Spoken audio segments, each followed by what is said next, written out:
I love Agra point, और अभी हम यहाँ पे आ गए हैं। वन पीस में ये, और इसमें एलिफेंट के अंदर एलिफेंट इसके अंदर इसकी साउंड एतमादुद्दौला, तो ये इसे बेबी ताज के नाम से भी जानते हैं, और बाकी आप देख के भी समझ जाओगे।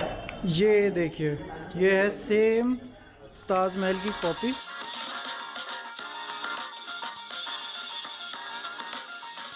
तो स्वागत है आप सभी का एक और नए फ्रेश एपिसोड में। आज हम जा रहे हैं आगरा, और अभी टाइम हुआ है 8:37, और सुबह सुबह हम निकले हैं आगरा के लिए। और अभी हम जाएंगे सीधे दादरी से आगरा परी चौक होते हुए सीधे यमुना एक्सप्रेस पे होके। तो हमारा प्लान है कि हम 3 घंटे के अंदर आगरा पहुँचें, और ये ट्रिप होगी हमारे ताजमहल की। ताजमहल, लाल किला और जो भी आसपास की चीज़ें होंगी देखने लायक, वो सब हम देखेंगे। तो अभी आपको जब हम परी चौक पहुँचेंगे, परी चौक पहुँच के आपको दिखाते हैं, और वहाँ से कैसे कैसे हमें हाईवे पे जाना है वो भी सब आप देखोगे। तो चलते हैं फिर आगे, दिखाते हैं आपको परी चौक। ये है परी चौक गोल चक्कर, और यहाँ से होना है हमें राइट टर्न। राइट टर्न लेने के बाद हम चलेंगे करीब 1 किलोमीटर आगे, और 1 किलोमीटर आगे जाने के बाद हमें लेना है लेफ्ट टर्न, जो कि है यमुना एक्सप्रेसवे के लिए। और यहाँ से हर जगह के लिए बस अवेलेबल है। यमुना एक्सप्रेसवे पे जाना है तो सारी बस यहीं से मिलेंगी। तो यहाँ से आप आगरा, मथुरा कहीं के लिए भी जा सकते हैं, इवन कानपुर के लिए भी बस यहीं से चलती हैं। और सामने चले जाएंगे जेपी ग्रीन्स स्पोर्ट्स सिटी की तरफ। ये है परी चौक मेट्रो स्टेशन, और अब हम निकलेंगे सीधे आगरा। 185 किलोमीटर है, इसे बोलते हैं 0 पॉइंट। तो अभी हम ऊपर चढ़ चुके हैं यमुना एक्सप्रेसवे पे, और ये है 0 पॉइंट।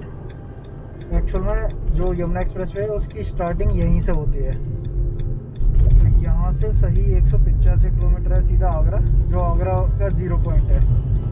और आज हम जा रहे हैं सीधे ताजमहल देखने।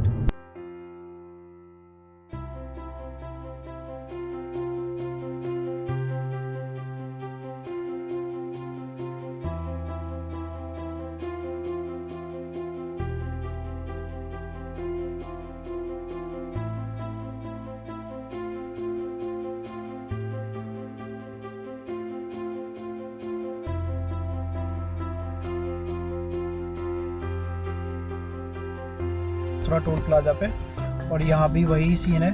यहाँ भी अच्छा खासा ट्रैफिक लग रहा है, और फिर से हम लाइन में खड़े हैं, फिर से हम वेट कर रहे हैं। और यहाँ पे तो कुछ ज़्यादा ही है, हमें हो गया है करीब 20-25 मिनट के आसपास, और हम तब से यहाँ सिर्फ वेट कर रहे हैं।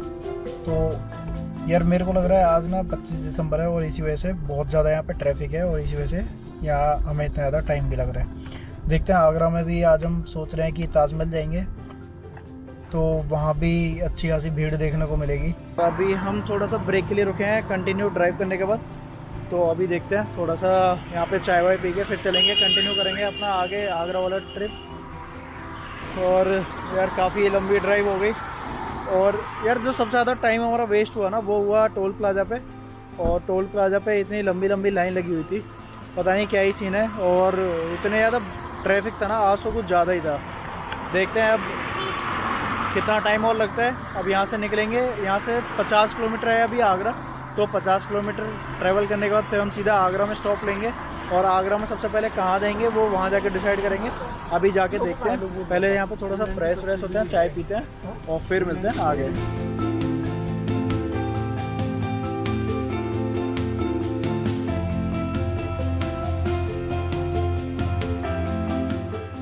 तो गाइस फाइनली अभी हम आगरा आ गए हैं, और आगरा में अभी आके हमने अपनी गाड़ी पार्क की है। और आगरा में जहां हम आए हैं ये है आई लव आगरा पॉइंट, और ये आई लव आगरा पॉइंट के नाम से ही काफ़ी फेमस है, और यहाँ पे काफ़ी लोग आते हैं फ़ोटो वोटो खिंचाने के लिए। तो अभी आपको एक पूरा लुक दिखा देता हूँ।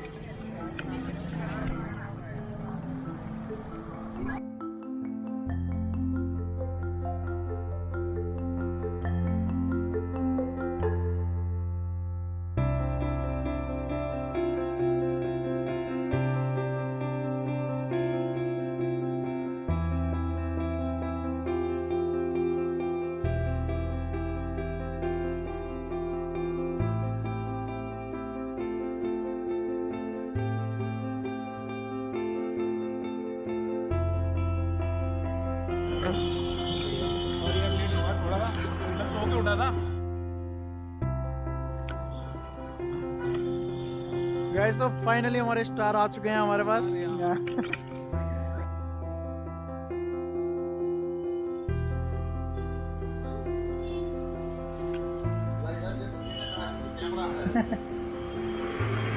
तो वही अभी हम आए हैं एक हैंडीक्राफ्ट की दुकान में। तो हैंडीक्राफ्ट शॉप में आपको दिखाते हैं सारी चीज़ें। क्या करूँ चाय? आगरा की सोविनियर शॉप में। बढ़िया मजा लेते।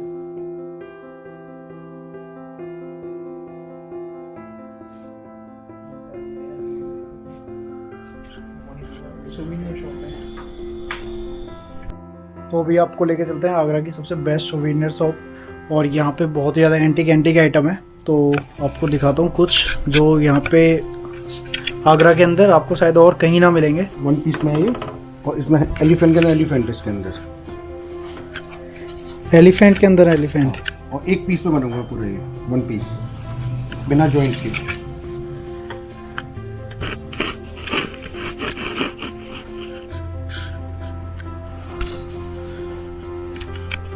तो ये बनाया कैसे होगा? यही तो कारीगरी है। अंदर एलिफेंट, इसमें वन पीस है। ये भी सिंगल पीस में, इसमें हंटिंग एलिफेंट, हंटिंग दिखाया इसमें, बीच में एलिफेंट है और आगे पीछे लॉइन। ये वन पीस।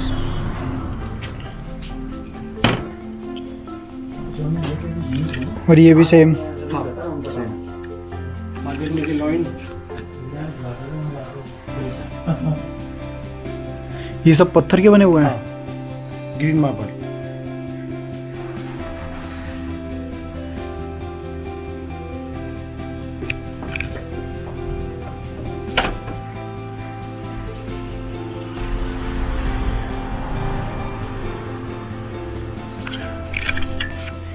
इसका बताओ ये बने कैसे?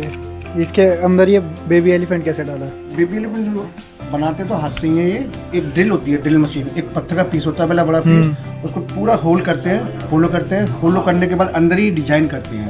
मतलब इसमें इसे बनाने में कम से कम 1 महीना लगता है इसको एक पीस बनाने को। तो पहले वो अंदर वाला डिजाइन करते हैं। हाँ पूरा पीस हुआ, पूरे पीस को ड्रिल मशीन से होलो किया, होलो करने के बाद ये एक अंदर ही शेप दी जाती है जो एलिफेंट बने हुए हैं, उसके बाद फिर बनाते हैं। होता ड्रिल मशीन से, लेकिन बाय हैंड, कोई मशीन नहीं। बहुत बारीक कारीगरी है, बहुत ज़्यादा बारीक। और सबसे पहले स्टार्टिंग में जो सीखा जाता है उससे सीखा जाता है, बड़े पीस होते हैं। ये सीखने के लिए जो सीखा जाता है ये वाला काम, इसमें बड़े बड़े होल हैं जो इजी दिख जाएगा। हाँ तो जो सीखते हैं पहले से सीखा जाता है। अच्छा, इसके अंदर भी एक छोटा सा एलिफेंट है, लेकिन इतना फाइन नहीं है जो ये फाइन है, जो लेकिन सीखते हैं पहले इसको सीखते हैं। अच्छा, पहले ऐसे यहाँ से डिजाइन करके फिर उसे हाँ बड़ा, ये भी एक पूरा बड़ा पीस होता है, उससे होलो करके डिजाइन बनाते हैं। जरदोजी का जरी वर्क। ये आमेथिस्ट है, आमेथिस्ट है। ये लैपिस है, ये blue one Lapis, green one Malacca. ये रिंग वाले स्टोन है ना? हाँ, रिंग में भी पहनते हैं ना? वही वाले स्टोन।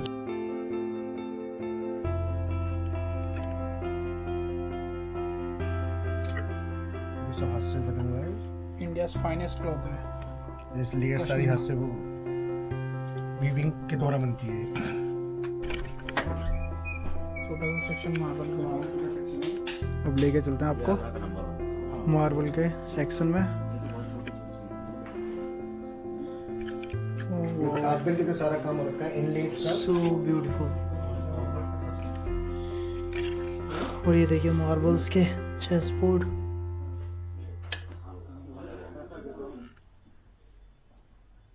तो अब मिलाते हैं यहाँ के जो ऑनर हैं और यहाँ की जो और सारी चीज़ें हैं बारीक बारीक, ये सब ज़्यादा बताएंगे। मेरे को तो इतना सब मैं खुद पहली बार देख रहा हूँ तो मेरे को पता नहीं है। अब डिटेल में जानते हैं भैया से। तो भैया सबसे पहले तो अपना नाम बता दो। विशाल जैन। विशाल जैन। तो ये सारी चीज़ें मतलब आप खुद बनवाते हो या फिर? नहीं, हम खुद ही बनवाते हैं सारी। खुद ही बनवाते हो। एक तो ये दिखाया मैंने आपको जो बेबी एलिफेंट्स वाले, बेबी एलिफेंट वाला काम हो गया, और ये जरी वाला जरदोजी वाला काम भी है, पश्मीना, मार्बल, सभी मतलब सभी में इंटरेस्ट कर रहता है उनका। क्योंकि सारा हैंडीक्राफ्ट है, मेन हैंडीक्राफ्ट के लिए वो क्रेजी होते हैं। मेन इंडिया की ये सारी चीज़ें हैं, बाहर तो होती नहीं है। और अगर यहाँ पे किसी को आना हो तो क्या नाम है और क्या लोकेशन होगी? यहाँ पे शॉप का नाम है the Buddha T centre, house of souvenir. जो हमारा पहले मेन काम था वो टी का था सिर्फ, हमने सारा हैंडीक्राफ्ट बढ़ाया है। तो ये मेन लोकेशन है आगरा का फतेहाबाद रोड पे। ये पड़ेगा होटल रेडिसन के ठीक सामने। रेडिसन के ठीक सामने। आप गूगल पे भी आप सर्च करेंगे तो इजीली आप उस पर पहुंचेंगे। बाकी सारी डिटेल मैं डिस्क्रिप्शन में डाल दूंगा, तो आप वहाँ से सर्च कर सकते हैं। और ये सब ये भी टीक वुड में बना हुआ वन पीस है, ये भी टोटल हैंडीक्राफ्ट हाथ से बना हुआ है। ये है सिंगिंग बाउल, मेडिटेशन के लिए बेस्ट।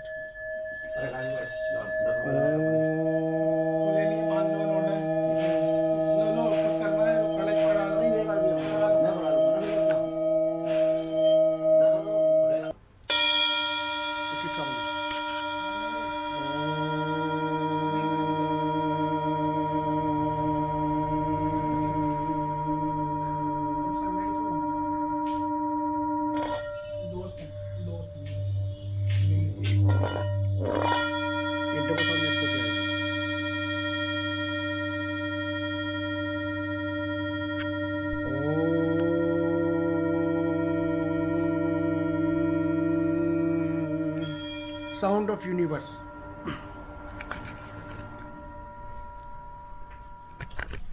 ब्लैक वाले सारे एलिफेंट रोजवुड में बने हुए सारे, ये रोजवुड में।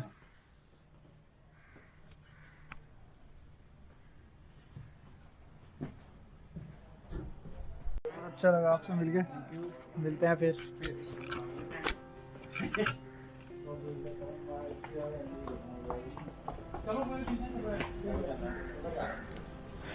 तो लोकेशन आपको एक बार दिखा देते हैं। ये है हैंडीक्राफ्ट्स की दुकान, Agra's best souvenir textile and handicrafts. और ये है जस्ट सामने रेडिसन के, ये इधर रेडिसन और इसके ये इधर रेडिसन और रेडिसन के जस्ट सामने यहाँ पे सोविनियर शॉप है। अगर आपको लोकेशन चाहिए तो मैं डिस्क्रिप्शन में डाल दूँगा, आप वहाँ से सीधे लोकेशन देख सकते हो।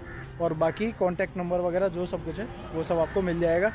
आपको अगर बात करनी है या कुछ भी खरीदना है तो आप डायरेक्ट ऑनलाइन भी खरीद सकते हो, या फिर आगरा आते हो तो यहाँ पे डायरेक्ट विजिट कर सकते हो। तो मिलते हैं फिर आपको आगे।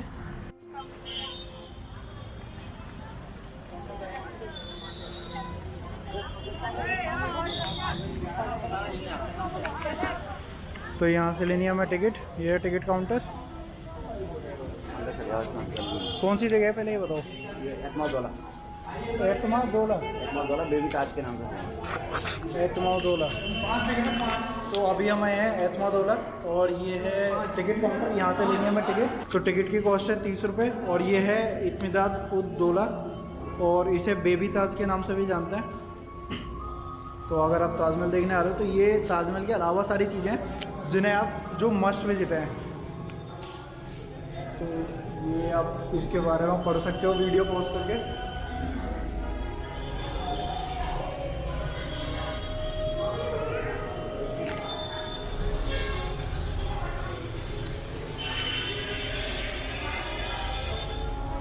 गाइस फाइनली अभी हम आ गए हैं इतिमाद क्या एतमादौला, एतमादुद्दौला। एतमादुद्दौला। तो ये इसे बेबी ताज के नाम से भी जानते हैं, और बाकी आप देख के भी समझ जाओगे।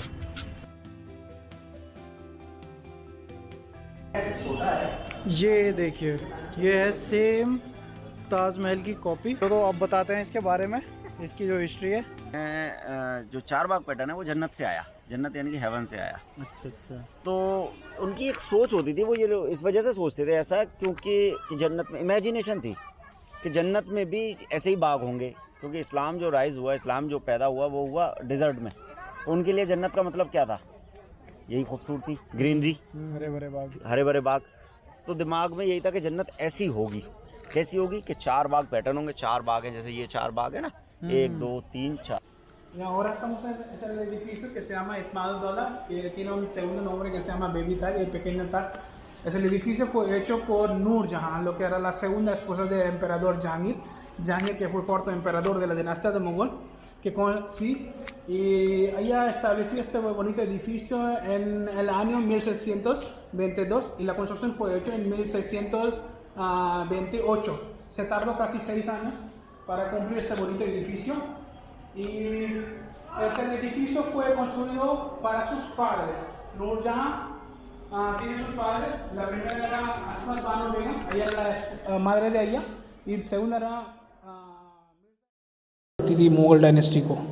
और नूरजहाँ के पास पावर थी कंस्ट्रक्शन करने के लिए। नूरजहाँ ने अपने फादर्स के लिए, अपने पेरेंट्स के लिए बिल्डिंग बनाई जिसको इत्माद-उद-दौला बेबी ताज कहते हैं। ये जो बिल्डिंग बनाई थी मेनली ये असमत बानो बेगम के लिए बनाई थी, जो इसकी माँ थी नूरजहाँ की। ये है मिर्ज़ा गियास बेग की टॉम, है ना।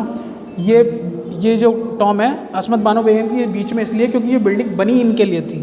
बाद में जब इनके फादर की डेथ हुई तो उसके बाद इनके फादर को यहाँ पर किया गया, ठीक है, इनग्रेव किया गया। मुग़ल आर्किटेक्चर में आप हमेशा बहुत इजीली तरीके से पहचान सकते हैं कि ये फीमेल की कबर कौन सी है, फीमेल टॉम कौन सी है, और मस्कुलिन टॉम कौन सी है, और फेमिनिन टॉम। क्योंकि हमेशा जो फेमिनिन की जो वो होगी कब्र, उस पर ये स्लेट का डिज़ाइन होगा, स्लेट का डिज़ाइन। और जो जितने भी मेल की कबर होगी उस पर आपको हमेशा पेंसिल बॉक्स का डिज़ाइन। टूर था बेबी ताज के बारे में, और बाकी सारी जानकारी आप गूगल पे पढ़ सकते हो। और जितना मैं बता सकता था या फिर जितना मैं एक्सप्लेन करवा सकता था मैंने यहाँ सब करवा दिया है। और ये सारी चीज़ थी, ये है बिल्कुल यमुना के किनारे में, यहाँ से दिखाई देती है यमुना।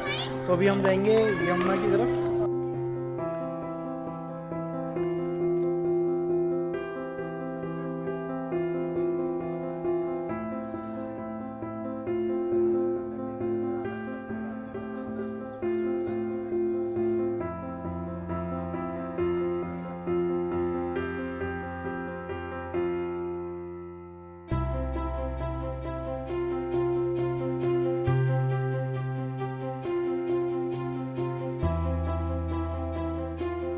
अभी हम आ चुके हैं मेहताब बाग में, और मेहताब बाग जो है उसकी जो लोकेशन है वो है ताजमहल के जस्ट पीछे।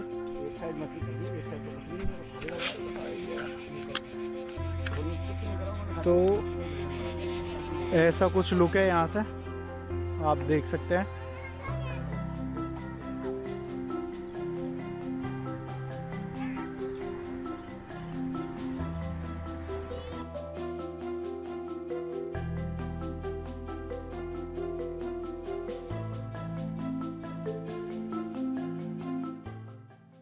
और इसी के साथ साथ हमारा पहला दिन ख़त्म होता है, और अगले पार्ट में आप देखेंगे ताजमहल और क्या क्या हमने अगले दिन में किया। तो अभी लेते हैं आपसे विदा, और अगर आपको वीडियो अच्छी लगी हो तो लाइक करो, शेयर करो और सब्सक्राइब करना तो बिल्कुल ना भूलें। देखने के लिए बहुत बहुत धन्यवाद। Thanks for watching. मिलते हैं फिर नेक्स्ट वीडियो में।